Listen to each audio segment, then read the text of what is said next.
Hey, everybody. Welcome to today's call. We're discussing dealing with frustrations on the badminton court. You could also apply this to in the gym or tournaments, whatever. But I want to talk specifically about when things are not going well. So, in previous calls or previous presentations, we talked about preparing for practices, preparing for tournaments. We've talked about sort of the routines that you have in between points to help yourself reset. But today I want to focus on very specifically dealing with when things are not going well, and specifically when you get that emotion of frustration happening. And this is an inevitable part of sport and an inevitable part of badminton. Things are not going to go well. You're going to have a 5 point lead and you're going to throw it, and you went from 15-10 to 15 all, and you're going to start panicking. You're going to have that practice where you are working on something specific and it's not going well, and you're really frustrated, and you know that you can do better, but it's not happening. So this is a very, very common part of sport. It's one of the biggest emotions that you'll feel during a match or during a practice. And I say that because you will also feel really good for moments, and that's great. You're going to ride that high for a period, but inevitably you will have these matches or periods in a match where things are not going well. So that's what I want to hone in on. And if you watch the previous one, we talked a lot about the preparation and the outlook that you need to have going into a practice or into a match.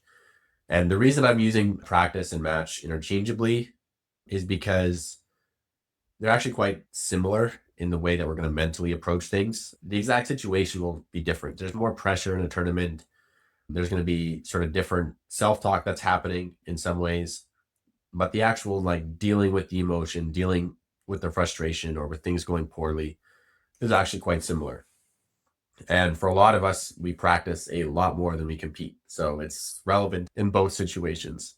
In the past, we talked a lot about the outlook that we needed to have, the perspective we needed to have going into a practice. So we talked about visualization and mentally going through the resets and the ups and the downs before the match started or the practice started. How are we going to deal with these things? But I want to talk about what we actually do in the middle of the battle, so to speak, whether it's a practice or a tournament.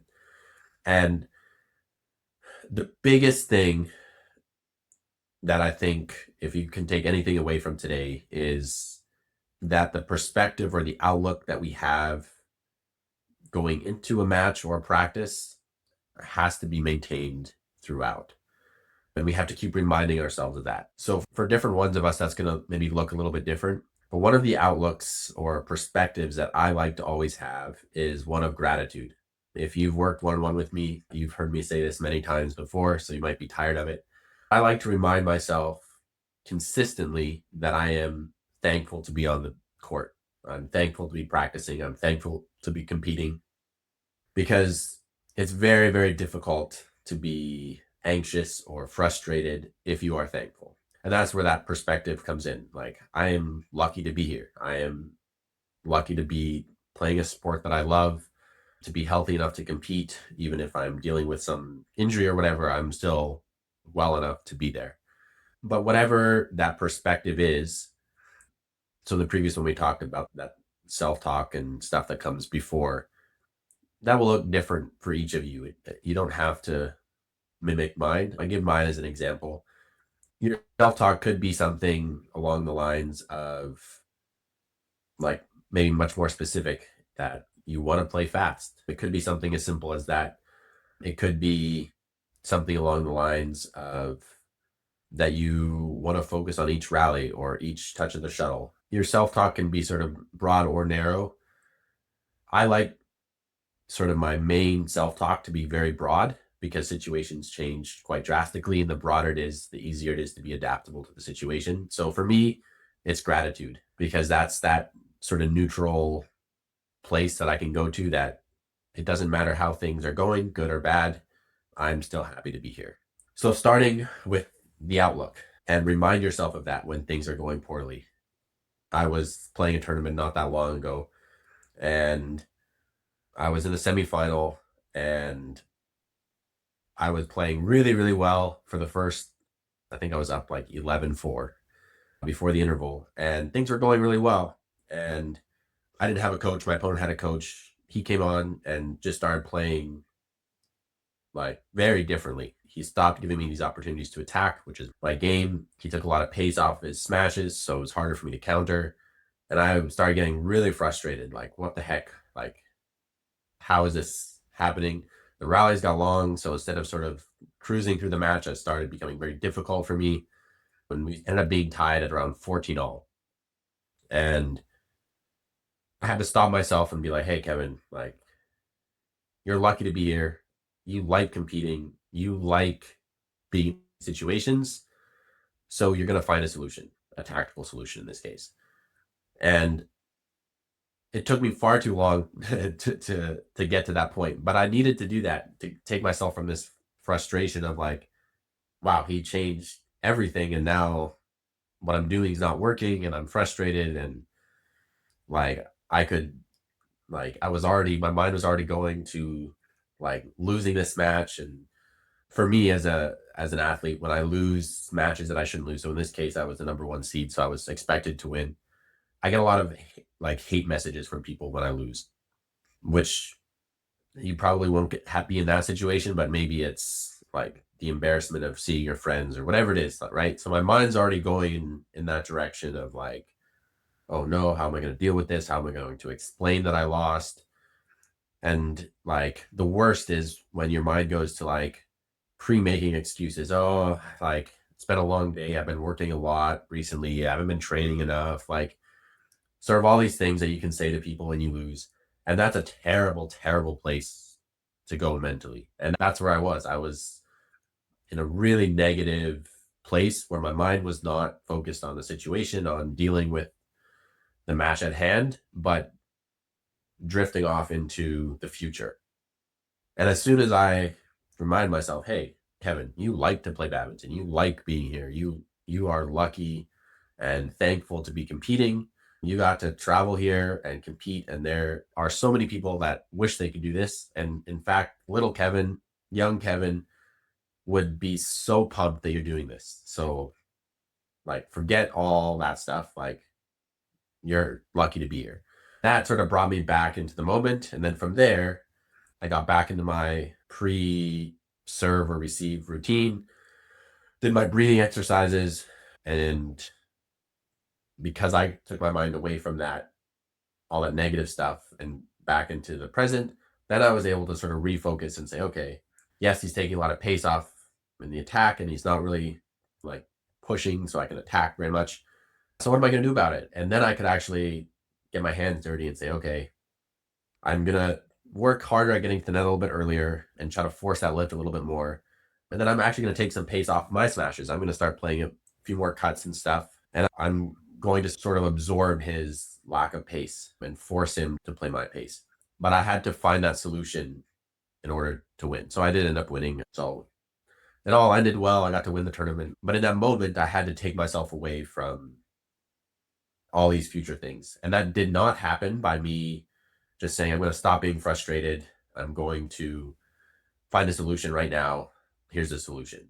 It came from me bringing myself back into the moment first and giving my self-talk back to myself, the self-talk that I give before I play, before I practice, and saying, hey, I'm thankful to be here. And then I could sort of release all this garbage that's going on in my head. And then from that point, I could come up with a solution. But like I've said in all the other videos, it's very hard to go from way over here to way over here. You have to bring yourself back to the moment, back to a neutral state first. Then you can go find these solutions. So, number one thing, perspective or outlook, that self talk, that's really, really key. The second thing are those habits and routines that we have in between points. That gives us that space to have that self talk. So, you've heard us talk so much about the rituals that we have on court and those, like how we deal with that space between points. So, everybody will have different ones. I've talked to a coach who tells his kids to turn around away from their opponent and just look at their strings very, very closely. Focus on your strings, something very physical, and then turn around and play the next point.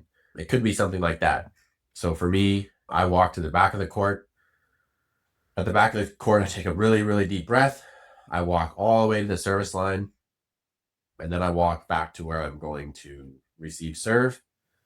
I like to spin, I don't have my racket here. I like to spin my racket and just sort of relax my hand and really focus just on the weight of the racket. So I'm focusing on something completely outside of the match. It's very physical. It's very like present. Like, how does my racket feel in my hand? Which is like a really weirdly specific thing. But that's what I do. You'll see people hit their leg, whatever. But that gives us that space to have those self talks and to bring ourselves back into neutral. And those routines are really important. It's really easy to lose 1 point and let that 1 point turn into 5 points. So make sure you're giving yourself that space in between points. And that time obviously is not very long. BWF did the 25-second like time clock in between rallies. Usually it's not that long. You might have 10 or 15 seconds, but really make use of that time. Don't rush it. Refocus, take that moment, reset, and go into the next point. So we have our perspective, our self-talk, we have our routines between points. And the other thing is our focus. So our focus, when I say focus, probably a bunch of different pictures pop into your mind. It could be where you're like ultra thinking about a specific shot, or you could envision doing a technical exercise and being very aware of how everything feels as you touch the shuttle. But I think that from a bigger picture, the focus is just where your mental energy is going. And in those moments that you sort of have these self-talks in between points and you get yourself reset, there's this brief moment where you have to self-analyze and say, okay, there's these different aspects of the game. There's the technical. How am I touching the shuttle? Am I making mistakes? What's happening there? There's the tactical. Where am I placing the shuttle? What's my opponent doing to me? What am I doing to my opponent? And there's the physical. Am I getting to shuttles? Am I active in my legs? Am I giving him too much time? Do I need to get faster to the shuttle? Do I need to slow down? Am I moving too soon and getting faked out? And usually we know instinctively quite quickly which of these three things are not going well. It could be that we're so focused on our tactics that we forget about touching the shuttle. And I've had in my career matches where I'm too focused on one of these three things. And you have to be in the moment enough that you're almost not isolating one, right? You have to be moving your feet. You have to be touching the shuttle. You have to be thinking about these tactics, but you can't have just one. And I remember I lost a very, very close match. And I remember at 19 all, my brain was in hyperdrive. I was thinking, I'm going to hit here. He's going to hit there. I'm going to play this shot. He's going to play that shot. He hasn't hit a single cross net, so I don't have to cover it. And the rally went exactly like I thought it would. And I was going to push to his backhand. He was going to play his backhand, and I was going to take advantage of it. And what did I do? I played the push out the side, and not just a little out the side. I played it like this far out the side. It was horrendous. And match point came, and I was like, just like so focused on the tactics. I'm like, I got this guy. I know what he's doing. But I didn't actually take a step back and think, okay, was I getting to that shuttle early enough to play that push? No, those things fell aside. And I was so focused on the tactical that I let everything else fall apart. So this is a really big thing that happens a lot, where our focus is good. We're focused, but it's not on the right things. And it's maybe not divided well between the different aspects of the sport. Badminton is super dynamic. There's a lot of things happening. So we can't just focus on one and let everything else go. All these things have to be in place. And maybe two of them are working really well. And so you say, okay, I need to be a bit more focused on like how I'm touching the shuttle, because tactically I know this guy, physically I'm moving well, but I'm not touching the shuttle well. So you'll divert focus to that area. Or maybe depending on who you are as a person. It could be that you just need to stay in the moment and relax and let instincts take over. That's definitely, we play well when we play instinctively. But in the practice, like if we're practicing, it's much more important that we're aware of these different things. But even in a match, the same thing is true. Being aware of these different aspects and where our focus is going. In that case, I lost that match and had a very stern talking to from my coach, being like, where was your focus? And he's like, were you focused? I'm like, yeah, I was so in the zone, but not the right zone. And so just knowing where our focus is going, that's a really big deal. So we sort of have these different things that help us sort of manage when things are not going well. So if things are not going well, being able to evaluate and say, okay, where's my focus going? Maybe I am really in the moment. Maybe I am doing my routines. My outlook's good. I'm not thinking about the future. I'm in the moment, but all my focus is on the tactical, or all the focus on my physical, and I'm letting these other balls drop. So being able to step back and sort of have a bit of a broader view while you're playing is really key. So we have sort of all these different things that we tools that we can use when things are not going well, and they all sort of have to work together.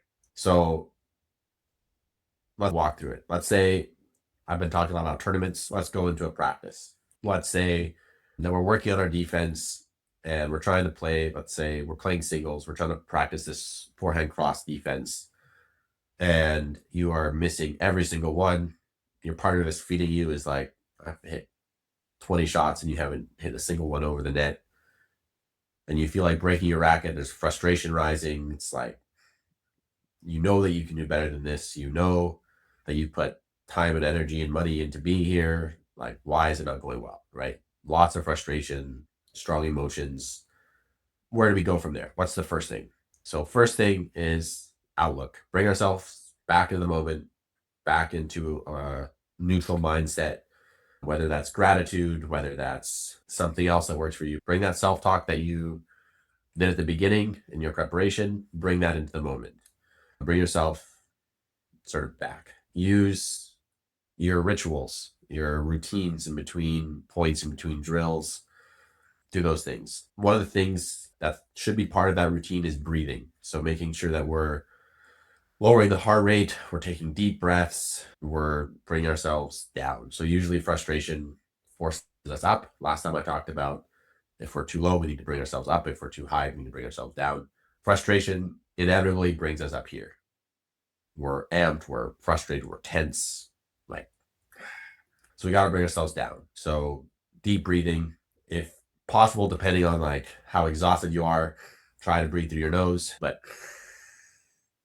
big inhale, slow exhale. Bring yourself down. Physically, neurologically, bring yourself back into a more neutral state. Use those routines to give yourself that mental space to use that self-talk, but also to sort of figure out where your focus is at and where it needs to be, right? Use that time wisely. You've used that self-talk, you brought yourself back to neutral, you did the breathing, you did your routines, you're talking to yourself, you're saying, okay, I'm so focused on getting low in this defense drill that I'm not touching the shuttle well. Okay, I need to put some more mental energy into getting low so I can actually touch the shuttle well. Or you say, okay, I'm super focused on how I'm touching the shuttle, but I'm not, or I'm super focused on getting low, I'm not touching the shuttle. Okay, I need to focus on like the touch of the shuttle. I need to, like, I'm already doing the physical, I'm getting low, but I'm not touching it well. Okay, I'm gonna focus on that. You use that sort of brief moment to do the self talk, do your habits, do the breathing, bring yourself down. You have this moment where you can analyze things objectively and say, okay, where am I at? Why is this not going well? It's not going well because I'm not touching the shuttle well, even though I'm physically getting low. I need to spend more energy there. Then you do that. The next shot, great. Next shot, terrible. You repeat, rinse and repeat, because it might not be an instant turnaround. You might still miss the next shot. You might still have a terrible next drill. You're doing 2-on-1s and they keep smashing your forehand and you keep missing, but you keep doing that routine and slowly things sort of go back. You get back into the rhythm of playing well and being in a good mental state, right? So yeah, those are sort of the steps and the tools that you can use to allow yourself the best chance to play well. And that doesn't mean that it's an instant fix and that you'll turn that around and win every game, but it will allow you to deal with that frustration and play better or more closer to your potential. And I really encourage you to do these same steps and practices in practice as you want to do them in a tournament, because inevitably in a tournament, you will fall to your habits, whatever your habits are. If in practice you allow yourself to get frustrated and throw a drill, the same thing's going to happen in a tournament, right? So be very diligent at dealing with these things in practice, and you will get better at dealing with it. And in a tournament, it will be easier because they go hand in hand. The way you practice is the way you play. And the way that you deal with things in practice is how you will deal with it in a tournament. Hopefully that makes sense. I'm sure there will be lots of questions or other thoughts. People might have other ways of dealing with frustration. I would love to hear it. Let me know your thoughts, questions, and we'll go from there. Cheers, everybody.